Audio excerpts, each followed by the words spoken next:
Hi, and welcome to some Bible practice. I got a new system, so this will be, I'll be setting them up under, I don't even know the format this computer will put them on. It's Windows 10 now, so, but it's still the same thing, sitting here with Jesus and learning so much. You know, the more time you spend with Him, the more He teaches you. Some of it's continuous teaching that He keeps saying the same thing, I guess, until it registers in our brain that, you know what, you're right, Lord. It's all about spending time with You, and that's what it is. You know, we live in this world, and this world is so draws us in because of this, the flesh draws us in. We actually think we're gliding down that. You know, I was just thinking of a song. It was I think Paul Simon wrote it, "Slip Sliding Away."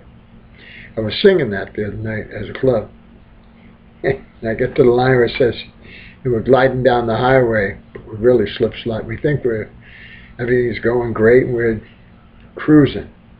We're actually slip sliding away," which we are. We're slip sliding away from Jesus because we got to do what He needs us to do, not what we think needs to be done. And I catch myself today, and I did some, I think I did some good things today. I think that, it was he would have found some of them, good things to do, but maybe it wasn't the things He wanted me to do. And but we've been trying to cut back here, and I just spent the last couple of days almost in total frustration. I got angry at so many things, and I don't really like television. My wife loves television. I love my wife, so I try to help her. So we was trying all this new technology, which is, a lot of it's free, which we didn't know. But there comes a cost with it. You have to learn how to use it, and that is very time consuming. And can take a lot of your time. Actually can become a very strong habit, which has been with a lot of people today. I saw a lady turn the corner today. She got the phone in the ear. She's talking away and driving to Walmart. And they make cars, they make systems today. You can do hands-free. You don't have to hold the phone. It's a distraction. In my car that I just got, they give you cars today. I don't have to pay nothing. Well, I have to pay the property taxes. I don't even want to see them when they come. Lord, be merciful on me on that. But it's funny because you get this. They have cars today where I just get in the car and my phone connects automatically to the radio. Well, it's a media player now, and phone call comes in. I can press a button on the steering wheel. Hello, the voice comes right over. I can concentrate on driving and yet carry on a conversation with my wife or whoever calls. Yeah, a good part of technology. It's a good thing for technology, as long as you don't get distracted with what you're looking at or doing. So it has its ups and downs. But holding the phone and driving with one hand, and I don't think that's such a good thing for technology. Probably be a lot of people out there argue with me. They have voice things on the phone. You can put speaker on and you can put the phone down and talk. People don't use it. I don't know. We really need to push all that aside. God's already got our day planned out.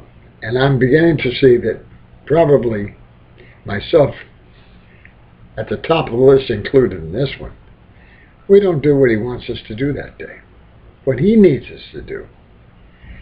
Because we think that we know what we need to do. Or we think that we're doing what he wants us to do. And not always is it the case. Tough one. Because, unfortunately, that's probably the truth in so many ways for so many people. And I mean from the most religious right down to the not religious at all. You know, we gotta, the more time you spend with Jesus, it said Martha and Mary's story, Mary chose the better. Why would Jesus tell that? Why would he say that if it weren't true? He couldn't speak a lie. He was the truth. Every word came out of his mouth was the truth. It had to be. Because he was his Father's son. He was the chosen. So, what he was telling us was the truth. And we don't practice it. That's why I like to see this Bible practice. The Bible tells us to spend time with Jesus. People go spend time with their pastors, they spend time with fellow Christians, they spend time in church, they spend time at Bible study, they spend time in a lot of great and good places to spend time in. I'm not arguing the point of that. But those are secondary. The time you really have to spend is with Jesus himself. His Spirit is right here inside us, standing right next to us, out in front of us, coming up the rear, taking care of us, protecting us, helping us know what to do when those bad situations come into our life that we think are bad, that actually are good. People don't get it. Brother Anthony, I know you get it. And I think there's others. I gotta call you soon though, Anthony. You found that book of Enoch. I had somebody else. Long story short, friend in New York used to know, sent me a thing. He has a friend of his in prison in Texas, needed people to write, so I decided, okay, I'll write him. So I've been kind of keeping up as best I can to a conversation with him in prison. He's joined a Bible study in the prison he's in now. And hopefully I think he got 16 years for some kind of drug thing that may get erased after a year or so. Who knows? But anyway, that's where he's at right now. And in that Bible study, he brought up the book of Enoch. And he said, well, where did that go? And I was, boy, you popped into my mind, Anthony, I'm telling you right now. So I got to give you a call and find out where I know you said you read it, or read parts of it. I don't know. Maybe it's a lot of books. Who knows? It'd be interesting because I know it was a pretty powerful impression on you, and that's a good thing. That's a good, powerful impression. So, but I got to give you a call, or you'll end up calling me, one or the other. That's how we always tap base. I was talking to the lady at the club, and you came up in the conversation again, and she was talking about some of the experiences that she's had, okay, and how the Spirit helps us, and we don't even know we're being helped. We don't even know why we're where we're at. And I know how she felt because I felt the same way. I've had experiences like that. Well, why did I come here? And then the reason becomes clear. So you know, it wasn't you brought yourself there because you didn't even know why you were there. And that happened to her on a couple of occasions. So she was real nice. She loved the shirt. I found out the color orange with this design on it. A big eye catcher. I wore that orange shirt out day before yesterday. That's 6 people. Oh, I like that shirt. 6 people, different places.